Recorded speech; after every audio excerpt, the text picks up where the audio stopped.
Buenos días, soy el doctor Jesús Torres Espinosa. Continuamos con las clases de anatomía. Estamos revisando lo que corresponde a la anatomía del tubo digestivo. En cuanto al tubo digestivo, estamos revisando lo que corresponde al estómago, que como ya hemos mencionado anteriormente, es un ensanchamiento en el diámetro de todo el tubo digestivo y sirve las veces de reservorio y a la vez de mezcladora, ¿sí?, de lo que es el bolo alimenticio para mezclarlo con la secreción propia del estómago, formar el quimo y posteriormente propulsarlo hacia el resto del tubo digestivo para que continúe con el intestino delgado. También estuvimos revisando ya las diferentes partes que tiene el estómago, que tiene forma como de una letra C o una letra L con dos porciones, una vertical y una horizontal, así como dos curvaturas, una curvatura mayor y menor y un orificio de entrada que lo encontramos en el cardias y un orificio de salida que lo encontramos en el píloro. Y empezamos a revisar ya lo que correspondería a la histología del estómago, cómo se ve histológicamente. Sí, entonces, aquí por ejemplo, pues tenemos un corte de la pared del estómago, en la cual pues lo que vamos a tratar de observar son las criptas en toda su profundidad. Esto sería un corte de una cripta más o menos, ¿sí?, en la cual pues las foviolas vienen a ser el punto de entrada. Estas son las foviolas, el punto de entrada a dichas criptas, y luego vamos a encontrar entre todas vamos a encontrar lo que son las células parietales, las células principales, las células mucosas y las células G. Cada una tiene su propia secreción y contribuyen a la formación de los jugos gástricos. Entonces, aquí en esta ya tenemos un corte más a fondo del estómago. Primeramente lo que observamos aquí es el estómago con un corte coronal. En él pues observamos el interior, que está lleno de como arrugas, ¿sí?, depresiones una tras otra. Sí, que pues esas arrugas vienen a formar las entradas de las criptas, estas especies de digitaciones. Y ahí es donde se producen los jugos gástricos. Luego aquí tenemos un corte histológico un poco más grande, en el cual pues las criptas se van a encontrar en todo el espesor de la mucosa. Esta es la capa mucosa, la parte verde, ¿no? Luego tenemos la muscularis mucosae, una capa delgada, músculo de la mucosa debajo de esta. Posteriormente tenemos una capa de la capa de la submucosa, que está compuesta por un plexo tanto nervioso como muscular envuelto en tejido conectivo. Y luego tenemos tres capas musculares, ¿sí? Para el caso, pues una es la menos desarrollada y otras dos las va a compartir con el esófago, una longitudinal y una circular, ¿sí? Igual que en el esófago, la capa más interna es la circular y luego la siguiente sería la longitudinal. Sí, la longitudinal. Y por último, hacia el exterior encontramos una capa de serosa, que es la envoltura del estómago, ¿sí? Y a ella pues va a desprender algunos filamentos fibrosos que van a servir para mantener fijo al estómago a las paredes del abdomen y a otros órganos, para evitar que haya un movimiento brusco con los movimientos de mezcla, ¿sí? Cabe destacar dentro de toda esta señalización la capa en la que se encuentra el plexo mientérico de Auerbach. El plexo mientérico de Auerbach es un plexo nervioso que pues su función va a ser estar regulando los movimientos del estómago, movimientos ya sean inhibitorios o excitatorios de los estímulos excitatorios o estímulos inhibidores de los movimientos peristálticos y de mezcla del estómago. Auerbach también lo comparte el mismo esófago, como vimos en las clases anteriores.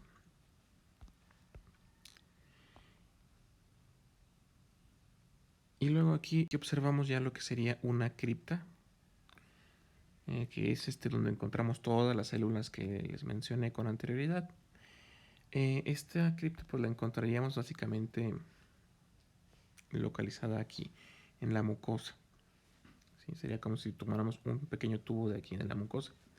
Entonces hay muchas, una gran cantidad, hay cientos o miles de estas en toda la superficie del estómago.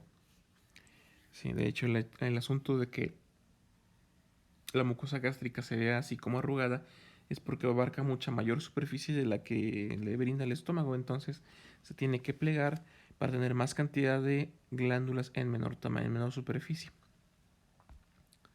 Entonces primero tenemos la foveola, que la tendríamos aquí arriba, y tendríamos un pequeño estrechamiento que se llamaría cuello. Entonces tendríamos células mucosas, como lo que dice aquí, células mucosas,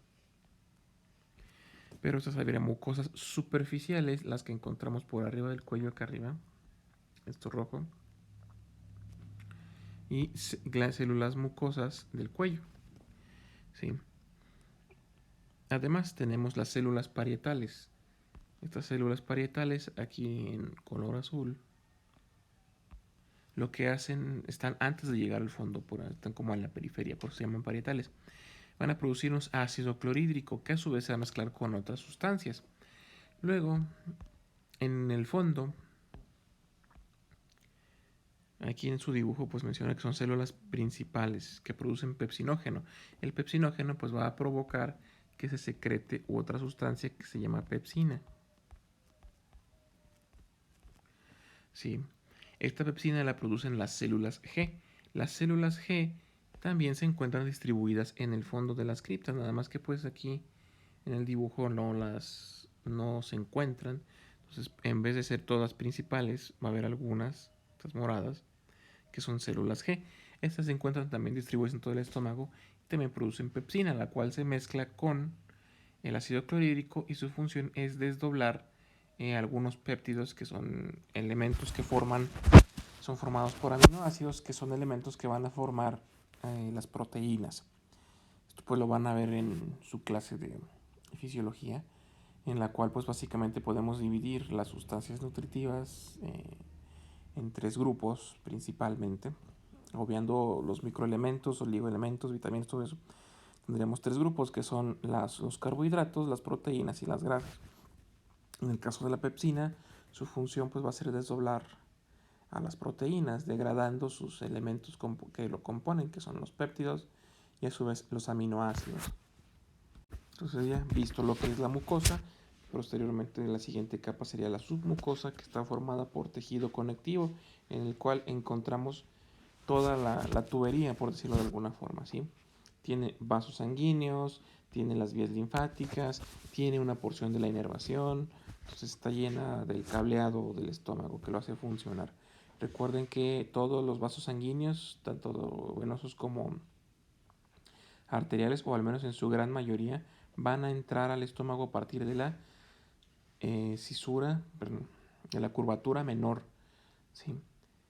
Que sirve las veces como hilio gástrico para permitir el paso de todos estos elementos. Después tendríamos la capa muscular, como ya mencioné con anterioridad, que tiene sus tres capas, ¿sí? Normalmente las más desarrolladas vienen a ser la circular, que es la intermedia, y la longitudinal, que es la más externa, la que da hacia el exterior. Pero el estómago posee una tercera, ya que los movimientos de mezcla y la peristalsis son mucho más fuertes que en otras partes del tubo digestivo que hemos visto hasta ahora. Sí, entonces tiene una capa más interna que tiene fibras que recorren en forma diagonal, una media que forman circulares y una más externa que son longitudinales, completando así las capas musculares del estómago. Y por último, pues vamos a tener más hacia afuera, cubriendo la capa longitudinal de músculo, la capa serosa, ¿sí? Que tiene un epitelio especial que se llama mesotelio y un tejido conectivo mesotelio.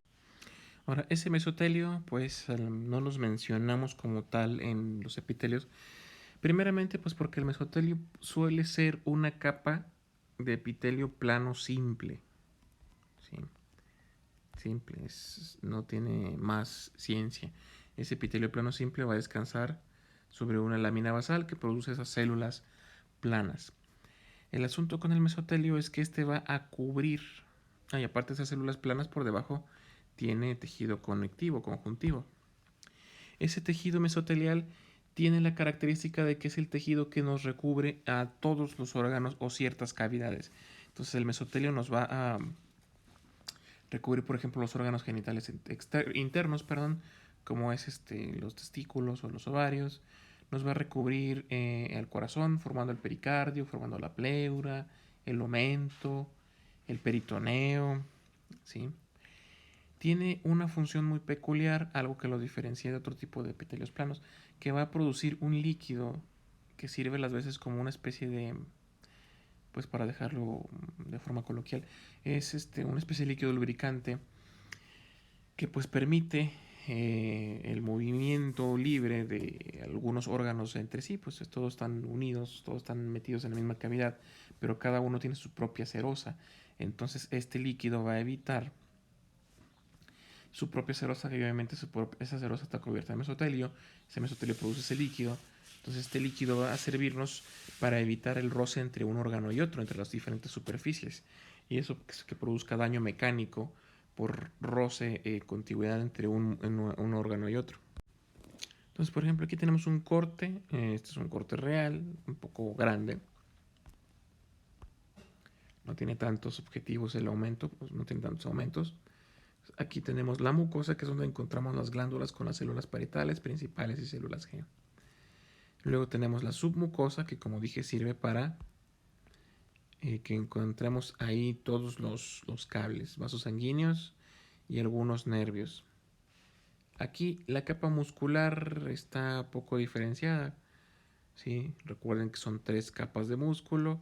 Estas 3 capas de músculo son circular, longitudinal y oblicua, ¿sí? Y por último, pues tenemos la capa serosa, la más externa, ¿sí? Con el mesotelio, ¿sí? Que va a proteger y recubrir a todas las capas musculares. Ahora, esa capa serosa la vamos a conocer como peritoneo. El peritoneo va a recubrirnos toda la cavidad abdominal. Se va a formar de 2 hojas, una hoja anterior y una hoja posterior. O tenemos un peritoneo parietal,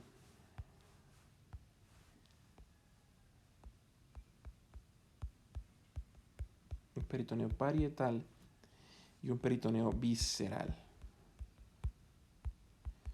¿Cuál es la diferencia entre uno y otro?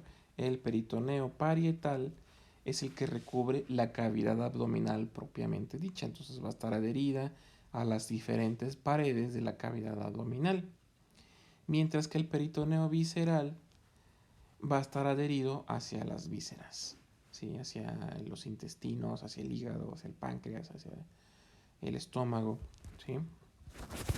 Está formado por el mesotelio que les acabo de mencionar y pues va a estar produciendo ahí esta sustancia para mantener humedecidos y que facilite el movimiento que hay entre uno y otro de estos órganos intraabdominales. También pues puede formar algunos ligamentos que ayudan a mantener fijos a los órganos en su lugar. Por ejemplo, aquí tenemos al estómago.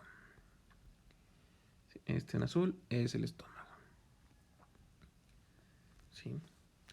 Más o menos por aquí pasaría la línea medio clavicular que divide en cuadrantes, ¿sí?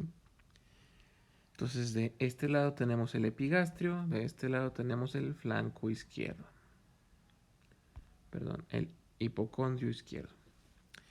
Ahora el peritoneo, si se fijan, pues va a recubrirnos al estómago, pero por ejemplo esta lámina aquí en verde es peritoneo, se desprende de la curvatura mayor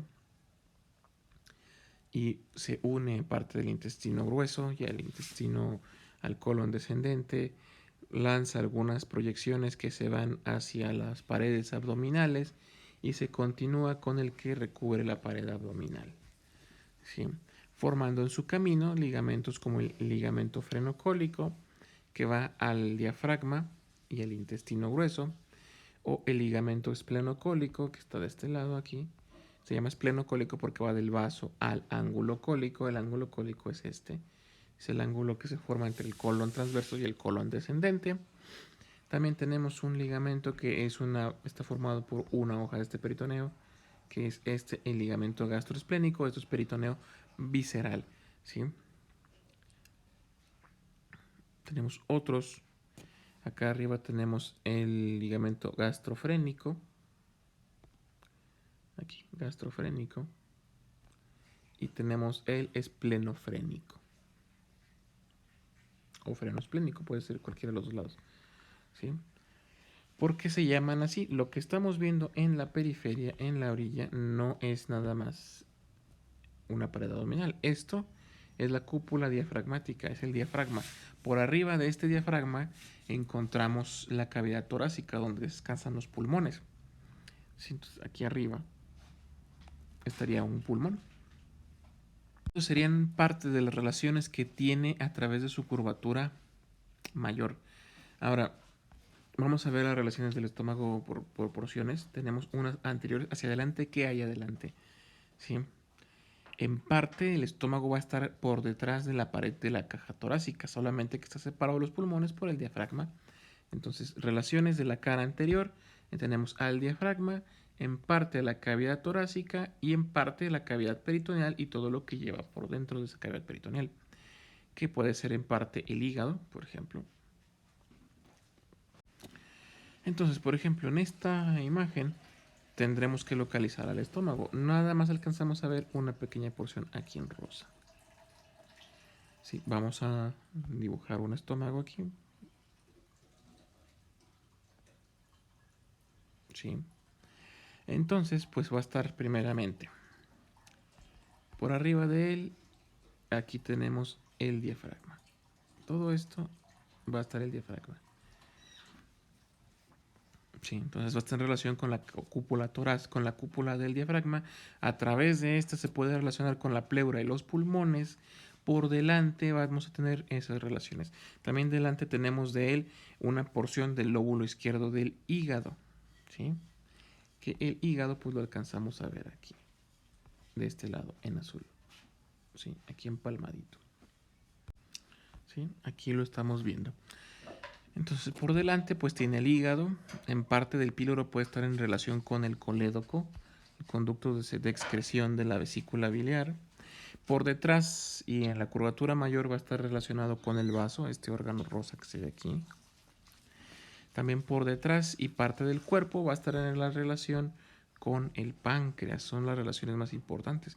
O sea, va a estar rodeado prácticamente por muchos órganos accesorios del tubo digestivo, que son el hígado, la vesícula y el páncreas. Y a su vez tiene relación también con el vaso. También puede estar en relación en su cara posterior con el retroperitoneo, que es la parte del peritoneo que envuelve la porción posterior o cercana a las costillas de la cavidad abdominal. Así que pues al final de cuentas esto nos divide en dos cavidades, una cavidad peritoneal anterior y una cavidad retroperitoneal. Esto es importante porque en la cavidad retroperitoneal encontramos otros órganos como son los riñones. Sí, los riñones están detrás de esta cavidad peritoneal y no están en contacto directo al menos con varios de los órganos abdominales.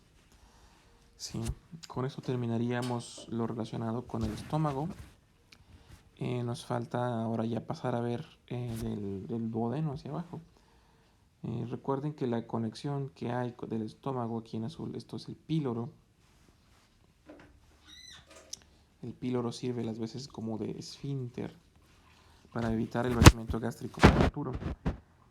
Ya la siguiente porción del tubo digestivo ya toma otro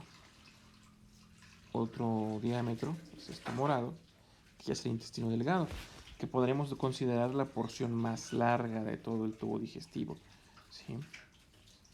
Ya veremos eso de medidas, metros y demás. De aquí pues ya lo que sigue son intestinos, el intestino delgado, el intestino grueso. El delgado su función va a ser la de absorber nutrientes y sustancias aprovechables, así como agua, mientras que el intestino grueso tiene su función en la formación de las heces y absorción de agua nada más, ¿sí? Entonces hasta aquí terminaremos la clase del día de hoy. Continuaremos mañana ya iniciando a ver lo que es el intestino delgado.